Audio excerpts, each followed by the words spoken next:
Dawson.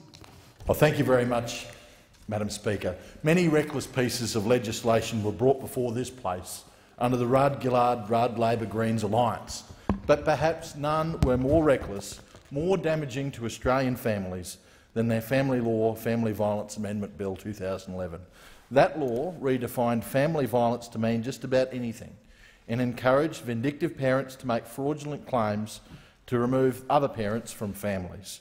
The Labor minister at the time claimed that no one would make such false claims, and yet, in a submission to the Senate Committee on Legal and Constitutional Affairs, an inquiry they had relating to the 2011 bill, Professor Patrick Parkinson from the University of Sydney referenced a report called Domestic Violence: Views of Queensland Magistrates, when he said, and I quote, "A survey of 38 Queensland magistrates found that 74% agreed with the proposition that protection orders are used in family court proceedings as a tactic to aid a parent's cause and deprive their partner of contact with their children."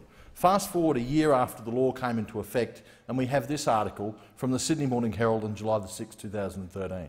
The headline said it all. "False claims are the new court weapon," retiring judge says. Justice David Collier was retiring from the Parramatta Family Court after 14 years on the bench and spoke about mothers, he said, who directed false allegations of abuse against former partners. He said, quote, "When you have heard the evidence, you realise that this is a person who's so determined to win that he or she will say anything. I'm satisfied that a number of people who have appeared before me have known that it is one of the ways of completely shutting husbands out of the child's life. It is a horrible weapon." The consequences of such allegations can be extreme.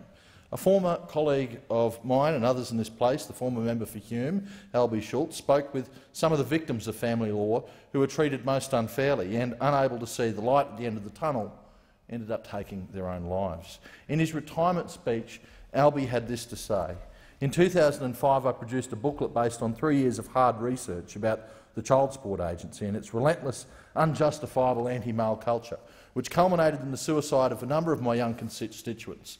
Confronting this very serious issue of male suicide caused by the gender-biased CSA was treated as a politically sensitive no-go area by many politicians, which I embraced as a challenge on behalf of 4,000 families and individuals across the country.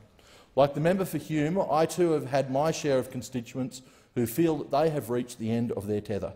One example is a constituent whose ex-partner moved from their mining town home to the coast. When he followed so he could continue to spend time with his son, he could no longer find a job that paid as well as one of those mining jobs out west. But the CSA deemed that he was capable of earning the much higher wage, so they forced him to make child support payments as if he was actually receiving that income.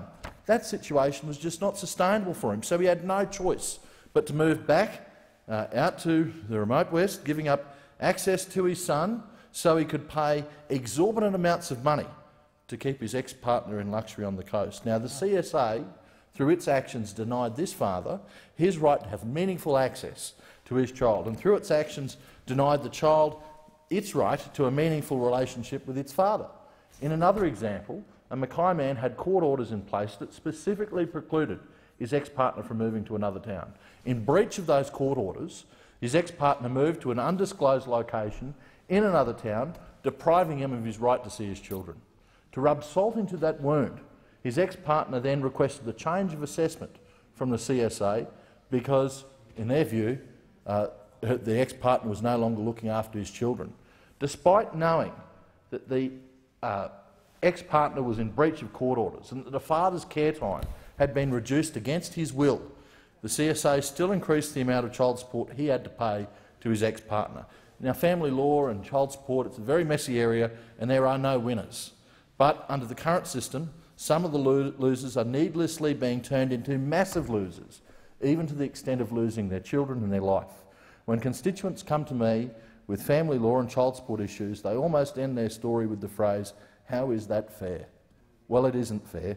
The system is broken, Madam Deputy Speaker, and the system needs to be fixed. It can be made fairer. We can do something to restore the balance in this area so that fathers can be fathers and that children can have a relationship with their fathers. There will never be winners in family law. There will never be winners in child support.